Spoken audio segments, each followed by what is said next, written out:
তো ম্যাথের মধ্যে বলতেছে যে একটা রিভার্সিবল হিট ইঞ্জিন আছে, তো একটা রিভার্সিবল হিট ইঞ্জিন আছে যেটাকে আমি অপারেট করতেছি দুইটা টেম্পারেচারে, দুইটা সোর্সের টেম্পারেচারে, একটা 600 সেলসিয়াস, একটা হচ্ছে 40 সেলসিয়াস।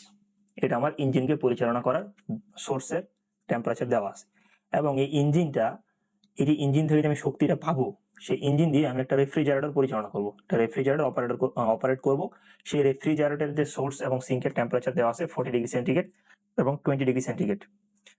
তো এখন বলতেছে যে হিট ট্রান্সফারটা যে আমি করবো, আমি সোর্সের মধ্যে যে হিট, যতটুকু তাপ আমি দিব সোর্স থেকে ইঞ্জিনের মধ্যে, সেই হিটটা হচ্ছে 2 megajoule, that means 2000 kilojoule. Work আউটপুটটা পাবো, টোটাল যে নেট ওয়ার্ক আউটপুট পাবো সেটা হচ্ছে ইঞ্জিন এবং রেফ্রিজারেটর থেকে সেটা 360 কিলো জুলস। মানে আমার তো একটা ইঞ্জিন আছে, ইঞ্জিনটা থেকে আমি শক্তিটা দিতেছি রেফ্রিজারেটরে শক্তি দেওয়ার পরও যে টোটাল কম্বাইন যে নেট পুটটা পাবো সেটা